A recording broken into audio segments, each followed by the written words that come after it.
Aloha, j'espère que vous allez bien.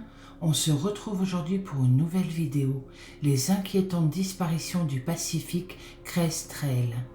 Le Pacific Crest Trail reste un sentier emblématique, passant par la Californie, l'Oregon et Washington. Plusieurs centaines de randonneurs tentent l'intégralité de la randonnée, de 4269 km chaque année, et beaucoup terminent le voyage sans incident. Cependant, ces dernières années, outre les décès dus à des chutes et des noyades, il y a eu des disparitions très médiatisées du PCT. Le Pacific Crest Trail, le PCT, officiellement désigné comme le Pacific Crest National Scenic Trail, mesure 4270 km de long et est aligné avec la partie la plus élevée des chaînes de montagnes, Cascade et Sierra Nevada. Il est largement situé 160 à 240 km à l'est de la côte américaine du Pacifique. L'extrémité sud du sentier se trouve juste au sud de Campo, en Californie, près de la frontière américaine avec le Mexique, et son terminus nord se trouve à la frontière canado-américaine, en bordure de Manic Park en Colombie-Britannique.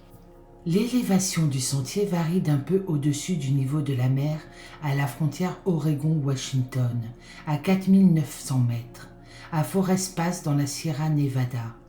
L'itinéraire traverse 25 forêts nationales et 7 parcs nationaux. Son point médian est près de Chester, en Californie, près du mont La Senne, où les chaînes de montagnes Sierra et Cascade se rencontrent. Il a été désigné National Scenic Trail en 1968, bien qu'il n'ait été officiellement achevé qu'en 1993. Le PCT a été conçu par Clinton Churchill Clark en 1932.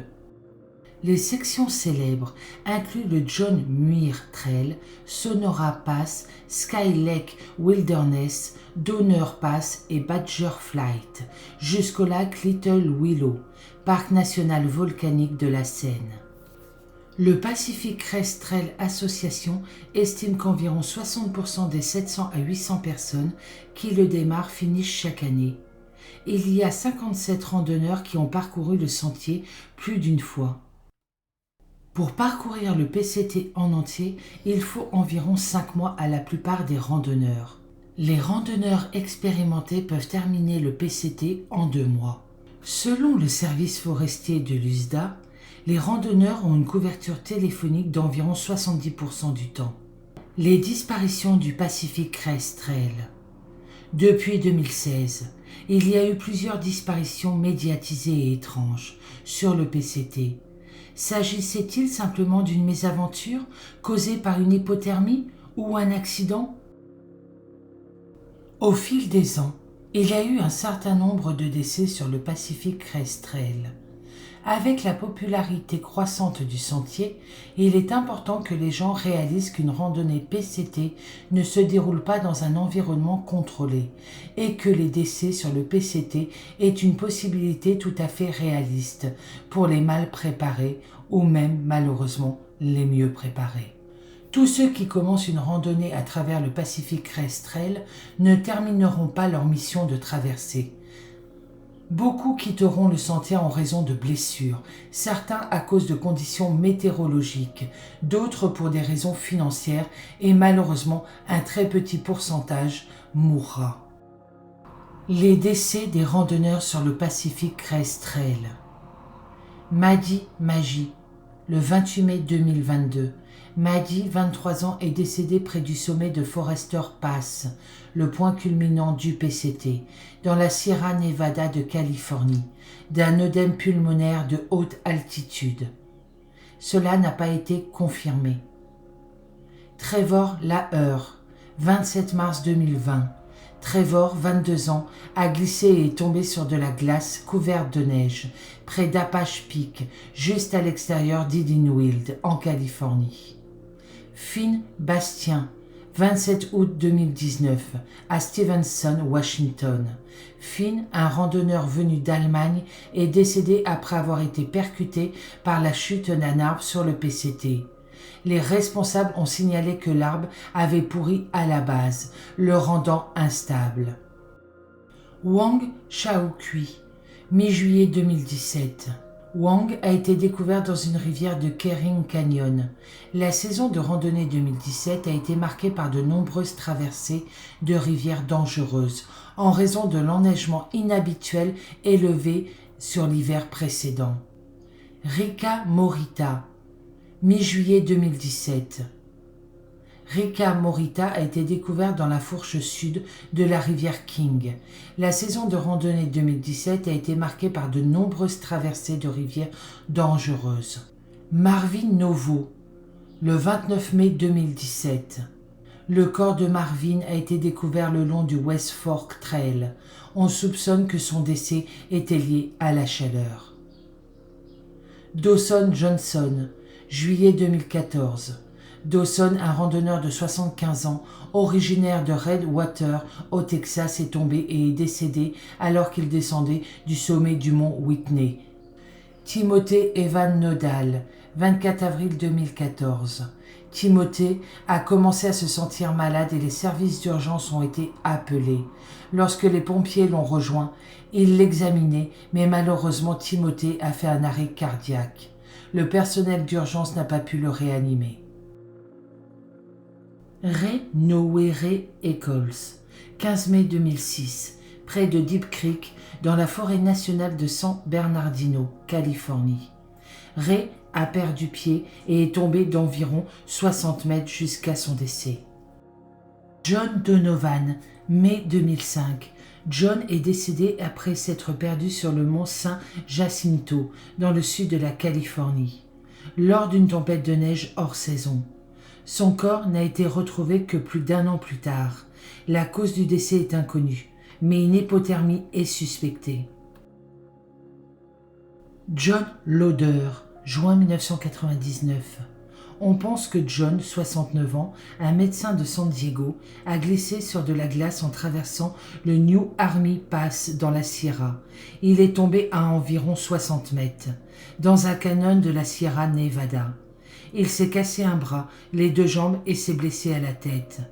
Il a succombé à ses blessures, dont une hémorragie interne et un traumatisme crânien, avant d'être retrouvé dans son sac de couchage par des randonneurs le lendemain de sa chute. Phil Rodman, 19 novembre 1995. Alors qu'il faisait un détour par la route 138 dans le sud de la Californie, lui et Jen Rodman ont été frappés et tués par un automobiliste qui a perdu le contrôle de son véhicule, après s'être endormi au volant. Gérald Duran, hiver 1983.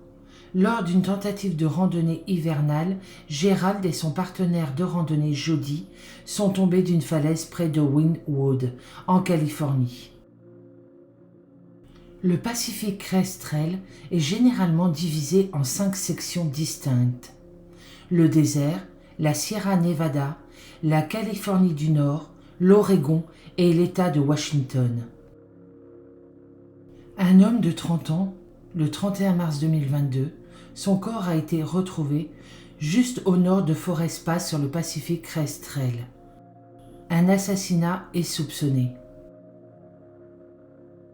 Nicolas Torchia, 30 juillet 2021. Sur la coupure de Sally Case près de Muir Trail Ranch dans la Sierra, Nicolas était appuyé contre un arbre pour se couvrir pendant une tempête lorsque l'arbre a été frappé par la foudre. Il est décédé sur le coup. 16 juin 2021. Les services d'urgence ont été appelés pour venir en aide à une femme près d'Ansa, Californie, souffrant d'un coup de chaleur présumé. La femme a été déclarée décédée sur les lieux. Wayne Pon Fer de Hirt, 26 août 2019. Wayne, 67 ans, est décédé dans une chute près de Mather Pass, dans la Sierra. Son corps a été retrouvé juste en dessous du sommet. Lori Shohat, 5 septembre 2018. Lori Shohat est décédée lors d'une chute lors d'une randonnée sur le Kendall Catwalk, Washington. Elle est tombée d'environ 91 mètres et n'a pas survécu à sa chute. Emily Lang, 12 août 2017. Emily est décédée dans une chute le long du PCT près de Mount Hood, Oregon.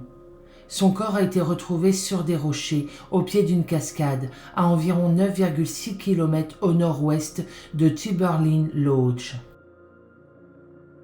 Emma Place, 19 ans, est décédée dans une chute le long du PCT près de Mount Hood, Oregon. Son corps a été retrouvé sur des rochers.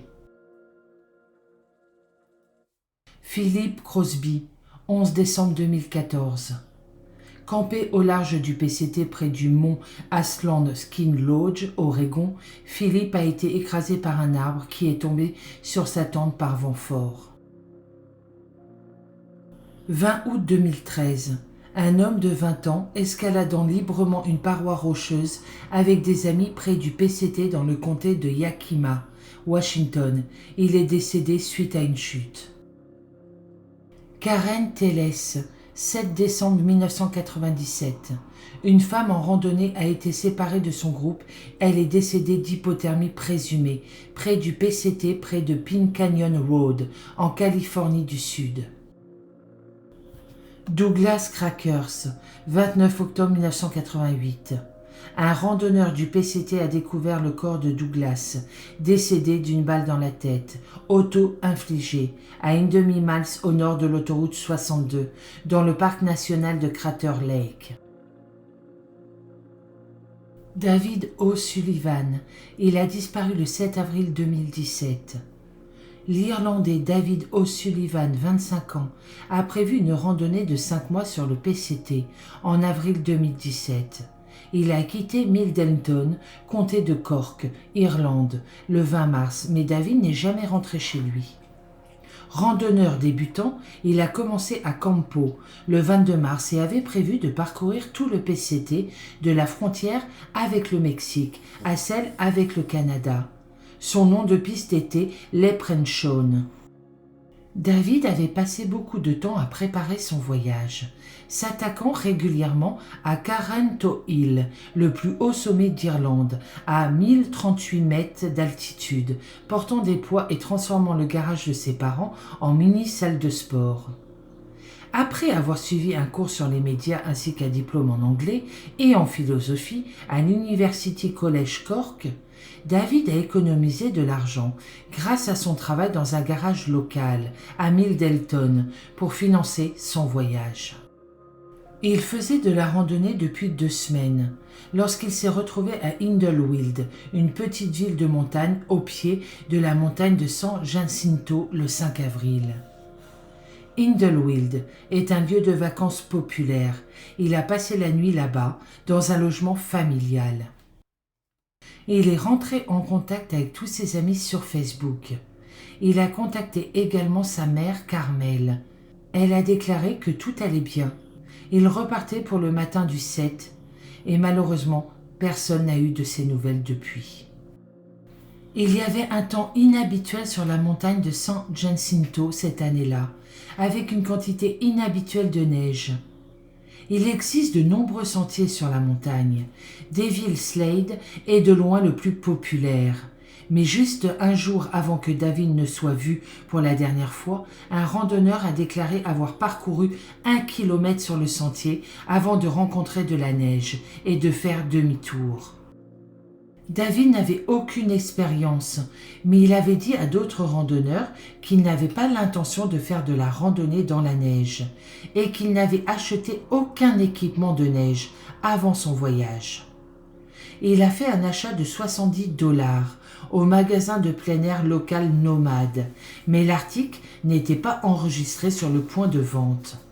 Selon le magasin, tout leur équipement de neige l'aurait été. Alors pourquoi celui de David n'a pas été inscrit? David utilisait également une carte Half Miles, une marque spécialement créée pour le Pacific Crest Trail. La carte conseillait aux randonneurs de remonter Black Mountain Road en cas de neige afin d'éviter la partie la plus dangereuse du terrain.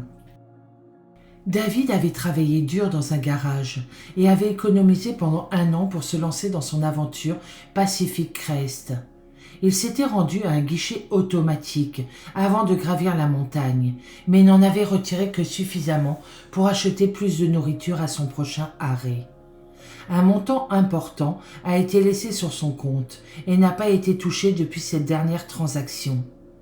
À la maison, la mère de David, Carmel, et son père Con devenaient de plus en plus inquiets. David les avait prévenus qu'il pourrait y avoir des périodes de plusieurs semaines où il ne pourrait pas rentrer en contact avec eux. Mais sentant que quelque chose n'allait pas, ses parents ont contacté la Pacific Crest Trail Association en avril. David a été officiellement porté disparu le 30 juin, 12 semaines après avoir été vu pour la dernière fois. Une recherche a été lancée dans Whitewater Preserve, une zone juste au nord de la montagne. Malgré l'utilisation d'hélicoptères, de chiens et de VTT, l'équipe de recherche et de sauvetage n'a rien retrouvé. Plusieurs témoins oculaires, dont des randonneurs, ont pensé voir David sur un sentier, mais aucune de ces observations n'a été positivement confirmée. La plupart faisaient vaguement référence à un randonneur avec un accent. Ils ont depuis appris qu'il y avait un Allemand qui ressemblait de façon frappante à David sur le sentier. Il est possible que certains randonneurs l'aient confondu avec David. En décembre 2017, un vol aérien a été effectué au-dessus d'Inywild. Le pilote Gus Calderon et le spécialiste de mission Richard McCrae ont survolé 88 km² de faces montagneuses et de déserts profonds, prenant plus d'1 millier de photographies du sol en dessous. Les volontaires ont analysé ces images en détail, à la recherche de signes du sac à dos bleu de David. Régulièrement, des volontaires, en grande partie issus de la communauté irlandaise de San Diego, parcourent encore la montagne à pied et à cheval, à la recherche de tout signe de David. À ce jour, David est toujours porté disparu. La disparition de Chris Fowler. Il a disparu le 12 octobre 2016. Chris Fowler, nom de piste Sherpa, 34 ans, terminait sa randonnée Nobo à Washington sur le Pacific Crest Trail. Le 12 octobre 2016, il a été déposé près du début du sentier à Watt Pass, où il a pris un café avant de se diriger vers la frontière canadienne pour parcourir les 366 derniers miles de sa randonnée. C'est la dernière fois qu'il a été vu. Son dernier ping de téléphone portable était dans cette zone près de Watt Pass, vers 17h. Des quantités considérables de neige et de pluie verglaçante sont tombées au cours des jours suivants. Les autorités et les volontaires ont fouillé une grande partie du sentier entre Watt Pass et la frontière canadienne. Pourtant, aucun signe de lui n'a été retrouvé. Alors que les équipes officielles de recherche et de sauvetage du département du shérif de Yakima ont effectué une recherche initiale le long du PCT, depuis Watt Pass en plus des survols et des recherches sur la route, après la recherche initiale, elles se sont concentrées principalement sur la zone entourant Bluewood Mountain, l'emplacement d'un nom confirmé, observation par 2 chasseurs d'ours le 22 octobre. Bluewood Mountain est à l'est du PCT. 3 ans plus tard, en 2019, les volontaires de recherche et de sauvetage du comté de Yakima ont de nouveau effectué plusieurs recherches, dirigées par le sergent Randy Briscoe. Mais malheureusement, rien n'a été retrouvé. Compte tenu de la gravité de la tempête, si Chris s'était rendu sur l'autoroute 410 à Shinnecock Pass, PCT MP 2320, à 28 km d'où il avait commencé à Watt Pass, il se serait retiré et aurait cherché un refuge dans une ville. Comme tous les randonneurs qui ont quitté le sentier pendant la tempête. Puisqu'il ne l'a pas fait a priori, on pense qu'il est sorti du sentier quelque part entre Watt Pass, PCT MP 2292 et Shinnecock Pass, une section de 28 km. À quelle distance du rail est la question. Malheureusement, à ce jour, Chris n'a toujours pas été retrouvé.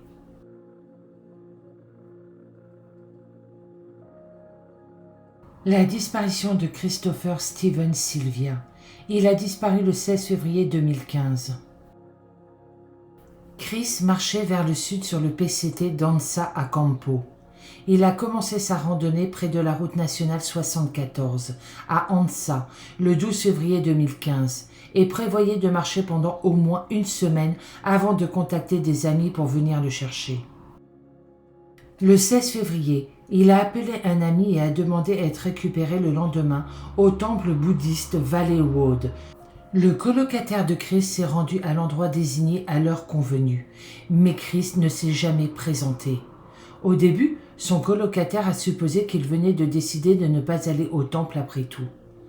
Les équipes de recherche des comtés de Los Angeles, Orange, Riverside et San Bernardino ont cherché en vain pendant 4 jours, avant que le mauvais temps ne les oblige à suspendre les opérations de recherche et de sauvetage. Le 20 février, un autre randonneur a trouvé l'équipement de Chris, y compris une pièce d'identité, un sac de couchage et un sac à dos disposés le long du PCT, non loin de Mike Place.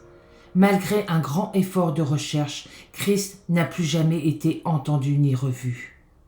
Chris a été décrit comme un amateur de plein air expérimenté et sa mère a déclaré qu'il serait inhabituel pour lui de faire de la randonnée seul ou de laisser son équipement derrière lui.